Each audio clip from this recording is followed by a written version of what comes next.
In 1925, Hattie's husband, Henry Blish, passes away at the age of 54. Hattie remains a widow for the next 11 years. In 1936, she marries James Hall, about whom we know little other than he is an accountant. Both continued to live in Racine until their deaths. There is a side story to interject that is key to solving the Tombstone mystery. Do you remember Francis, Alfred's surviving younger brother? Frank, as he is known, has apparently been working as a blacksmith helper at the Case Company.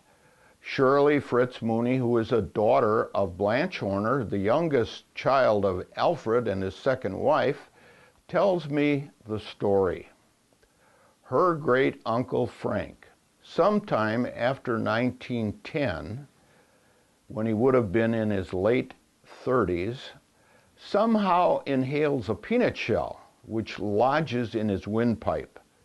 It blocks airflow long enough that oxygen deprivation causes brain damage.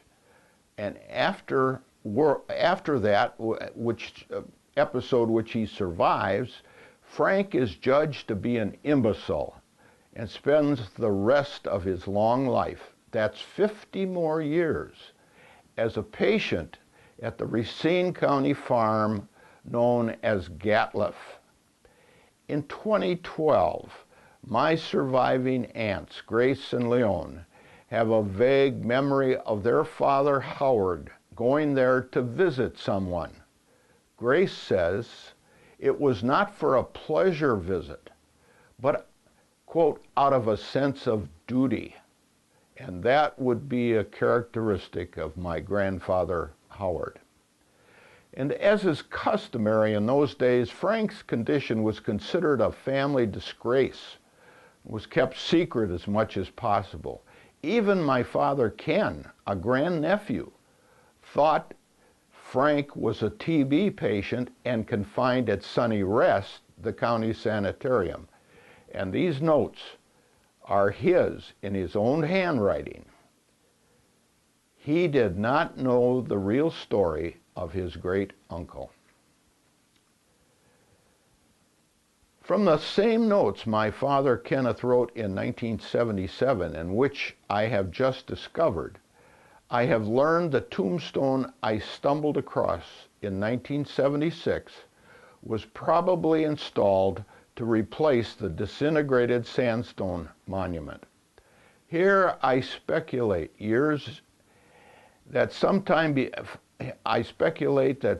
before 1942, 40 or 50 years after the sandstone monument was installed, it has seriously deteriorated. I did a little checking here and learned that many, many monuments made in the 1880s and 90s were made of sandstone. Sandstone comes in degrees of hardness. The softer, the cheaper. All stone deteriorates over time. Sandstone, the fastest. The cheaper, softer sandstone, the fastest of all. Alfred and his sister Hattie decide there should be a replacement to keep alive their father's memory. They order a new granite stone, the mysterious tombstone with the names and dates of their father, Richard. There is already a concrete base crossways on the middle of the 5 lots purchased by their mother. So why not just install it on that base that is already there, even though it is not exactly at the head of Richard's grave, but close enough. If this is after Harriet's passing in 1902, it begs the question of why a marker for both was not made. No, it is just for Richard. If before Harriet's passing, it means the sandstone only lasted 10 years. And that doesn't seem likely. I guess we may never know. March 24, 1942. Alfred Richard Horner, my great-grandfather, dies at the age of 84. Son Howard seems to take charge of arrangements, even though second wife Maggie survives. Although Alfred is an Episcopalian, Howard's pastor, Reverend A.C. Olson of Central Church of the Nazarene in Racine, presides at the funeral. Alfred's sister Hattie is still alive.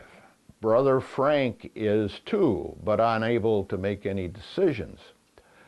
So Hattie gives permission for her older brother to be buried in the family plot. And Al is interred in lot 6, and a stone is installed at the head of his grave. Interestingly enough, it bears the name of Richard A. Horner, the name of his father. No, I have no idea why, although it may relate to the fact that he has a cousin also named Alfred. But Shirley thinks it was just all a mistake on the part of the folks who made the stone. 16 years later, in 1958, Hattie's surviving brain-damaged brother, Francis, or Frank, dies at the age of 87. Hattie, his sister, the only surviving member of Richard's family, who is now 83 years old herself, gives permission for Frank to be buried in lot 8. Without removing the stone and its base, that last remaining lot cannot be used. But without that alternative, Frank will be interred in Gatliff's potter's field. Hattie cannot accept that and makes a hard decision. She authorizes the cemetery to remove the tombstone, and that takes place in 1958. Apparently, the cemetery, not knowing what to do with the displaced tombstone, calls my father Ken, and he puts it behind the barn where I stumbled across it 18 years later in 1976. And with this information, we can lay to rest the mystery of why a fine granite tombstone found its way to an obscure spot behind an old barn, some 8 to 10 miles from its appropriate grave. Mystery solved. So why don't we show a picture of it? Because it is now buried in a debris pit located about where the old Stecker barn stood. The debris from the old buildings and other assorted junk went into a deep pit. The tombstone went with it. I was living in Wyoming at the time, and I believe Dad was happy to get rid of it. If I had known, I would have rescued it and placed it proudly on our lawn in Cody. Unfortunately, no one, including me, ever even took a picture of that handsome monument. Sorry about that.